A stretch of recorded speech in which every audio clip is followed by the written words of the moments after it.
लखनऊ, सपा राष्ट्रीय अध्यक्ष अखिलेश यादव का बयान। अपने साथियों से ये कहा है कि जितना उन्हें वोट पहले मिला था अखिलेश यादव, उससे बढ़ चढ़कर के इस बार समाजवादी पार्टी के जो भी प्रत्याशी हो उनकी मदद करें अखिलेश यादव और उनको ज्यादा वोट दिलाए। हमें उम्मीद है आने वाले समय में उत्तर प्रदेश का परिणाम ऐसा होगा अखिलेश यादव, जिससे भारतीय जनता पार्टी का सफाया होगा अखिलेश यादव। भाजपा लगातार इस बात का प्रचार कर रही है कि विकसित भारत बनेगा अखिलेश यादव। क्या विकसित भारत किसानों के बिना आए बड़े हो जाएगा अखिलेश यादव। करके आने वाले समय में जो लोकसभा चुनाव होने जा रहा है उसमें समाजवादी पार्टी को पहले से ज्यादा वोटों से जिताने के लिए फैसला लिया है। समाजवादी पार्टी ने अपने साथियों से ये कहा है कि जितना उन्हें वोट पहले मिला था उससे बढ़ चढ़ करके इस बार समाजवादी पार्टी के जो भी प्रत्याशी हों उनकी मदद करें, उनको ज्यादा वोट दिलाएं और पार्टी के पक्ष में उनका कोई सुझाव है, उन्हें कोई राय देनी है या जमीन पर उन्हें लगता है कि ये बात कहने से ये बात नेतृत्व तक पहुंचाने में पार्टी का लाभ होगा, वो जानकारी वो सुझाव जरूर दे करके जाएं। तो बहुत सारे साथी अपना सुझाव भी दे के जा रहे हैं और हमें उम्मीद है कि आने वाले समय में उत्तर प्रदेश का परिणाम दूसरा होगा। परिणाम ऐसा होगा कि जिसमें भारतीय जनता पार्टी का उत्तर प्रदेश से सफाया होगा। बुनियादी सवाल है वो वैसे के वैसे हैं। भारतीय जनता पार्टी लगातार इस बात का प्रचार कर रही है कि विकसित भारत बनेगा। क्या विकसित भारत किसानों की बिना आय बढ़े हो जाएगा? हमारे देश की अर्थव्यवस्था तभी बेहतर होगी जब हमारा किसान और गरीब खुशहाल होगा। बीजेपी के लोगों ने कहा कि किसान की आय दोगुनी करेंगे, लेकिन आज दिल्ली के 10 साल पूरे हो गए हैं और उत्तर प्रदेश की सरकार के लगभग 7 साल पूरे हो जाएंगे, लेकिन किसान की आय दोगुनी नहीं हुई है। नौजवान बड़े पैमाने पे बेरोजगार हुआ है, उसकी नौकरी छीनी गई है। इनकी सरकार में जो भी नौकरी मिल रही है वो अपमान से भरी नौकरी है। समाजवादी पार्टी इस बात को कहती है कि जब भी समाजवादियों को मौका मिलेगा देश के और प्रदेश के नौजवानों को उनको सम्मान का रोजगार, सम्मान का नौकरी मिलने का काम हो। जो इन्वेस्टमेंट का सपना दिखाया था वो जमीन पर नहीं दिखाई दे रहा है। 40 लाख करोड़ का सपना दिखाया, एमओयू साइन हुए, अब तो दूसरे प्रदेश के लोग भी एमओयू कराने लगे हैं। हाल ही में तमिलनाडु में देश के प्रधानमंत्री गए, देश के बड़े उद्योग मंत्री गए, वहां भी एमओयू हो गए। अब सोचने की बात यह कि क्या उत्तर प्रदेश में जो एमओयू किए थे वो जमीन पे आ रहे हैं और जिन इंडस्ट्रियल पॉलिसी के तहत इन्होंने इन्वेस्टमेंट मांगने के काम किया था, क्या उन इंडस्ट्रियल पॉलिसी के तहत योजनाएं जमीन पर पहुंची हैं? क्या उनको इंसेंटिव दिए गए हैं?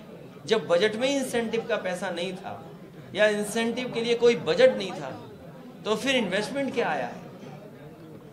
कानून व्यवस्था पूरी ध्वस्त हो चुकी है और उत्तर प्रदेश ने ऐसी लूट कभी नहीं देखी होगी। हर स्तर पर लूट है, चाहे वो थाने हो, चाहे वो तहसील हो या कोई विकास कार्य हो रहा हो। इतनी लूट उत्तर प्रदेश ने कभी नहीं देखी जो भारतीय जनता पार्टी की सरकार में हो रही है। इतना भेदभाव, इतना अपमानित करने का माहौल, कोई सुनवाई किसी की नहीं है। इसलिए आने वाले समय में ये हम सब लोग मिलकर के भारतीय जनता पार्टी को सबक सिखाने का काम करेंगे। हो गया भैया सब? नहीं जानता हूं, न मेरा इनका कोई परिचय है।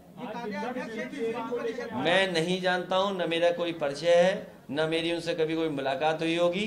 जो परिचय वाले हैं, हमारे व्यवहार में यही माना जाता है, जो परिचय जिनका होता है वही एक दूसरे को व्यवहार देते हैं। सर, बिल्किस बानो के 11 आरोपी पकड़े गए हैं।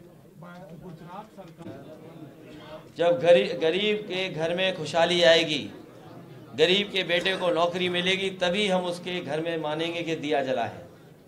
अखिलेश जी, जिस तरह लोकसभा चुनाव, विधानसभा चुनाव के अंदर समाजवादी पार्टी के द्वारा टिकट वितरण हार का कारण माने गए, तो लोकसभा चुनाव में भी एक लोकसभा सीट से 2-2 प्रत्याशी 3-3 प्रत्याशी दावेदार हैं, तो इन परिस्थितियों से कैसे निपटेगी समाजवादी पार्टी? आपको किसने बता दिया कि 3-3 प्रत्याशी हैं? जो प्रत्याशी समाजवादी पार्टी के हैं उन्हें पता है कि वो प्रत्याशी हैं। सर, कई सन्यासी जो है वो विरोध कर रहे हैं, तमाम शंकराचार्य वगैरह इसका जो उद्घाटन होने जा रहा है, आधा अधूरे का आरोप लगा रहे हैं। हमारा रास्ता धर्म का नहीं है, हमारा रास्ता है समाजवादियों का गैर बराबरी दूर करने का। हमारा रास्ता वही है जो बाबा साहब भीमराव अम्बेडकर जी ने दिखाया, हमारा रास्ता वही है जो डॉक्टर राम मनोहर लोहिया ने दिखाया।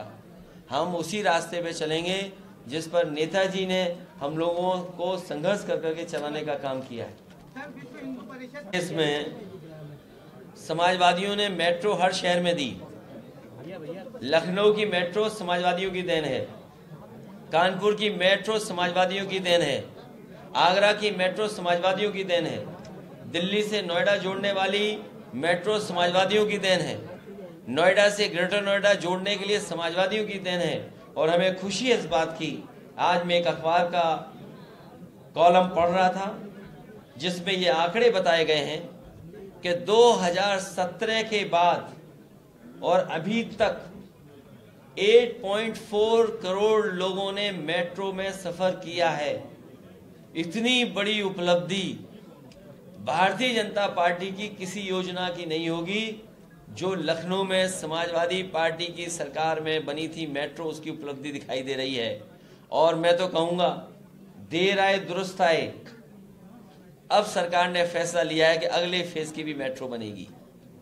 न केवल मेट्रो बल्कि उत्तर प्रदेश में जो आज बिजली मिल रही है वो भी समाजवादियों की देन है।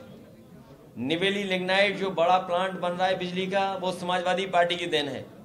ललितपुर में 3x660 super critical thermal plant जो लगा है प्राइवेट, वो समाजवादियों की देन है। कानपुर में पनकी में जो 1x660 super critical thermal plant लगने जा रहा है, वो समाजवादियों की देन है। एटा में 3x660 super critical thermal plant जो लगने जा रहा है, और लग गए होते ये कारखाने, अगर बीजेपी ने ध्यान दिया होता तो उत्तर प्रदेश को 24 घंटे और सस्ती बिजली उपलब्ध हो गई होती। लेकिन सरकार ने अभी तक कोई कारखाना जो पहले लगना शुरू हुआ था अभी तक पूरा नहीं किया है। आप विकास कार्य की बात कर रहे हैं और सुरक्षा का भी इंतजाम नहीं सरकार कर पा रही, और जो विधायकों को सुरक्षा मिली थी वो भी ये सरकार वापस ले रही है।